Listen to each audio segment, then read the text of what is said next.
এখানে একটা কুকারে 4টে মতন আমি টমেটো নিয়ে নিয়েছি, আর এগুলো কেটে করে নুন দিয়ে আর 2টো পেঁয়াজ কেটে আর 2টো সিটি দিয়ে দেবো।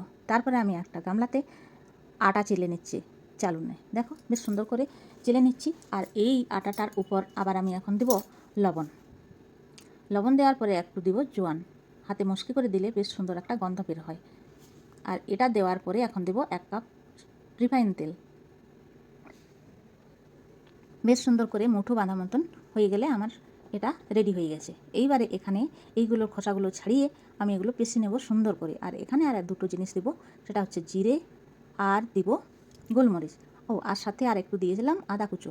এগুলো দিয়ে করে বেশ সুন্দর একটা পেস্ট বানিয়ে নিয়েছি। আর ওই পেস্টটা এখানে দিয়ে দিলাম, সাথে একটু হলুদ গুঁড়ো লঙ্কা গুঁড়ো দুটোই দিয়ে দিলাম। ঢাকা দিয়ে করে বেশ সুন্দর রেখে দিলাম।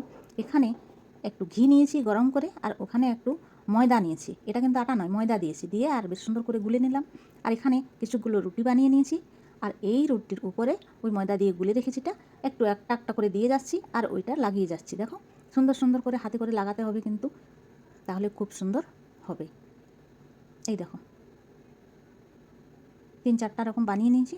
এইবারে এইগুলোকে আবার গোল গোল করে ঠিক মতো করে গোল গোল করে গুটিয়ে নিতে হবে। দেখো এই দেখো হয়ে গেল। সাইডগুলো একবার কেটে নেব ঠিকঠাক করার জন্য সমান করে। আর এখন কিন্তু সুন্দর করে একই সাইজে কাটার চেষ্টা করব।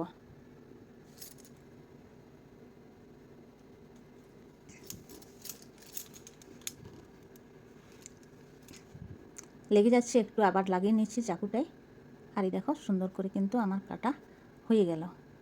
এরপর কিন্তু এগুলোকে আবার একটা একটা করে বেলতে হবে হালকা হালকা চাপ দিয়ে। এই দেখো এই যে সুন্দর করে বেলা আমার হয়ে গেছে। কড়া বসিয়ে তেল দিয়ে দিলাম, গরম হয়েছে কি না এটা দেখার জন্য একটু লবণ দিয়ে দেব। আর লবণ দেওয়ার পরে এই যে লবণটা দিচ্ছি, আর দেওয়ার পরে এখন এগুলো দিয়ে দেবো। এটা কম আঁচও হবে না, মাঝারি আঁচে এগুলো ভেজে নেব। আর এগুলো ভাজতে ভাজতে ততক্ষণে কিন্তু আর 2 রকমভাবে আমি বানাবো, সেগুলোও তোমরা দেখতে থাকো।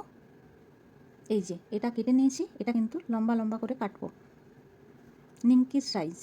এই দেখো, আর এটা খেতেও খুব সুন্দর লাগবে, কেননা টমেটো দেওয়া আছে, পেঁয়াজ দেওয়া আছে, আর আদা দেওয়া আছে, গোলমরিচ দেওয়া আছে, হালকা লঙ্কা দেওয়া আছে, নুন দেওয়া আছে, এই জন্য অনেক ভালো লাগবে। আর আটার বানানো হচ্ছে, এগুলো ভেজে নিচ্ছি ঝটপট করে।